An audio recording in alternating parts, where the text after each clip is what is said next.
I know we've heard this. They're coming for your self-defense tools, they're coming for your weapons, they're coming for your firearms. But that is the truth.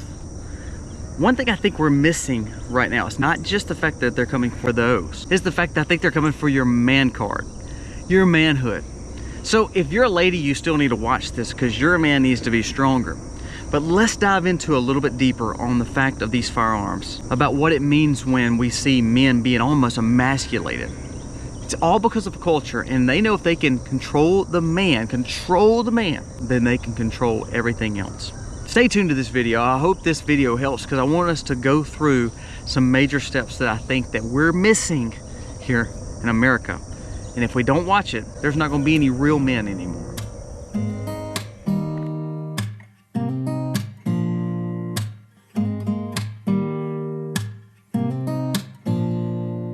Hey guys, welcome to the Max. Thank you so much for being here today. If you're new to the channel, go down here, press subscribe. We ask that you give us a thumbs up. That thumbs up helps us stay in the algorithm so we can share our content. Remember, our goal is to give as much content as we can. Hopefully it helps you gain wisdom, gives knowledge, and makes you think a little bit. Today's video is one of those videos. I don't want to just talk strictly firearms. That's a big part of what we're going to talk about. But I want to talk about how the culture is destroying men, and this is just one aspect of it. So let's jump into today's video. I think that you're going to see it's happening all around you. Why do I believe that you should be stockpiling munitions and firearms or self-defense tools? Well, because they're making more regulations against it. Now, we've all heard the fact of the pistol bracing and all that. That's actually almost been swept under the wayside other than just a few people talking about it. Think about that. That's really helping people that are disabled, veterans, older individuals with pistol bracing, making sure they have a strapping mechanism to be able to utilize their freedoms. So when we see different aspects of weaponry or different aspects of firearms being taken away or making it over-regulated, then it basically stops the sales of a lot of firearms. So we hear about the pistol bracing. I think they know exactly what they're doing. It's not going to stop the sale of them, and they're not saying they're stopping the sale, but they're making it harder to get certain aspects of it. Bigger magazines. We talked about this in another video with a lot of liberal states pushing that you don't need certain style magazines or certain ammo. Well, again, that's infringing on your rights, but for some reason, no one's hardly talking about it. So the way the firearm is made, how much magazine capacity that you can hold, that's two things that really affect the use of your self-defense tool. Now let's talk about this new regulation that I think that's absolutely preposterous, and then we're going to roll into leadership and men. So this new law came out that says that the Biden administration could actually withhold funds from federal schools or public schools if they are teaching some kind of hunter safety or hunter education, firearms and bow and arrow use. So if federal funding is getting taken away from schools, what do you think those schools are going to do? They're going to take those programs out because they need that federal funding. They want the money in that educational system. So now we're taking something like hunter's education or safety courses out, all because we want people to not have firearms or not even have a bow and arrow. However, the point of those classes is for safety and precaution. But you know what they say? Oh, well, that gives people the rights one day to want to own more self-defense tools or firearms. Here's where I get a little ranty.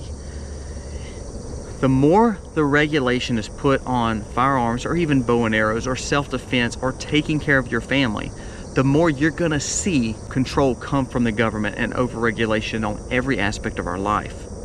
I go back now to food. And people say, oh, well, how are you tying food and firearms in? Think about men today. We have weak men. Our military is pushing all these agendas and actually not teaching men to be men. How many boys you know are learning chivalry? Learning how to respect women, learning how to hunt, learning how to gather, learning how to process animals, learning how to work. How many boys are doing that? How many parents are teaching their boys how to do that? Instead, the boys are doing sports, or instead they're doing some other kind of arts or something like that. That's okay. My son is a guitarist. My son also takes piano. My son does cross country, but he also knows how to hunt and fish. He also knows how to handle animals. He also knows how to break down a pig. Now, am I building my son up? No, I'm just telling you as a father, I want him to learn how to take a boy to a man, because those things are gonna be parts of his life that he's gonna always need. They're life skills. If you don't know how to hunt and gather, if you don't know how to process animals, then you're gonna eat what the government puts in front of you. Well, we're fighting meat right now, so all we're talking about is soy-based products, vegan-based products, plant-based products. All this food that's been processed in some kind of factory that's truly causing us to be unhealthy. There's studies that show that men have no testosterone now at 18 to 25 years old that someone that's 70 and 80 had just a few years ago. And it's all because of the crap we're putting in our body, and we're not teaching boys to be men anymore. Now, you can believe that or not. I would challenge you not to believe me. Go do the studies yourself. But if all these products are soy-based, which provides estrogen and not testosterone, we see the fact that animals in these waterways, like frogs and fish, the male versions of these frogs and fish turning gender because of the chemicals that we're putting in the water from manufacturing or from whatever else we have going in the waterways. It's doing that to animals. Don't you think it's going to do that to humans? If we put ourselves on fast food and overly processed foods like most of the garbage that we see in our grocery stores now, and we're not eating whole foods and whole diets, then we're making weaker, less strong men.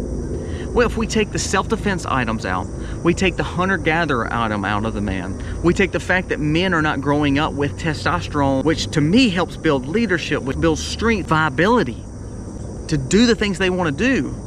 It's drive, I call it drive, their desire to want more. When we start taking that, putting virtual games in their hands, making them eat soy all the time, and not teaching them how to hunt and gather, then we're making a weak man. So when we talk about banning meat, banning weapons, banning self-defense, not teaching hunters education or safety courses on guns and even bow and arrows, if we teach our kids not to do those things, and all we worry about is playing baseball, all we worry about playing football, all we worry about is making sure they make their piano recital, all we're worried about is giving them virtual reality or some kind of gaming system, if that's all you care about, then you're going to build a weaker generation to then be controlled by the people who want to control you, and they will have their way with America, and our freedoms will be gone, all because we built weak men. Last point, I think we have weak men in leadership now. I'm not just talking about just the president. I'm talking about all the way throughout. You name me, just on your hand here, 10 people. Name 10 men that are iconic, that are doing good things in America, that are not scared of pushing status quo, that show true leadership, and that want boys to become men. You can't hardly name any politicians because they don't have a backbone to save their life. You can't name hardly any politicians. Is there any leaders in the spiritual movements and Christianity? I was thinking the other day, there's not hardly, even in the Christian conservative movement like we're in, there's not a lot of men. I can't probably name 10 on my hands that are standing up for all the things that we should be believing in true leadership and true manhood when it comes to even spiritual things. So we need better leaders. But when we see that our politicians are bending over backwards and not standing up for our rights to bear arms, when we see our politicians allowing the school systems to take this out all because the federal government is not going to fund those schools, this is our taxpayer dollars. This is our money paying for this stuff, and then they're allocating it the way they want to for an agenda that they want to push. And then all of a sudden you want to feed your kids soy meat or some kind of plant-based vegetable meat or highly processed garbage instead of true whole food diets. We're killing our men. And we're doing it because we're banning this, we're banning that, we're overregulating this, we're overregulating that. And you will then be a pawn, and we will be in a time where there will be weak men. There will be no true leaders. And we're going to see tougher times in America because there's no men standing up anymore. I am so imperfect as a human being. I know. I'm not trying to say that there's a perfect man out there to lead us. I'm not saying that at all. But in spiritual thinking, I'm thinking, okay, if we're Christians and we want to see freedoms and liberties, we have to learn to be the men that we're supposed to be for our families. We're supposed to stand up and not sell out like a lot of our politicians are doing. Ban on our firearms. We're seeing the ban on hunting and fishing and raising meat, all because we want to make things easier and convenient. We're making weak men. And weak men will make for a weak civilization and an overregulated, less free America. Don't let that happen. So I challenge you, men, wake up, see the fact that they may be taking your guns. They may be taking parts of your guns. They may be taking the way that you hunt and gather. They may be taking your meat. Well, you know the one's gonna stop it? It's strong men and strong leadership. And that's where we come in to say, you know what? We want better, and we're not gonna allow this to happen. Do your research. Push your politicians to stand up for you and not the lobbyists. Push your politicians to do more, to not bow down and be a sellout. I challenge you. Now more than ever, we need true men, and I'm hoping true men will start standing up and being leaders for their families, their communities, and then of course for our states and also for all of America. Give me your thoughts on this video. I don't mean to step on your toes, but I just want to say, if we don't start doing something different, we're going to become more of an insane populace, and we're going to become more of a controlled populace. And I don't think none of us want that. Guys, thank you so much for watching. Leave a comment below telling me what you think about this video. I believe that you better start stockpiling munitions and firearms. If you don't, you won't have them. You better start teaching your children how to raise food. If you don't, then you're going to be at the beck and call of whatever the grocery has, and that could be dangerous.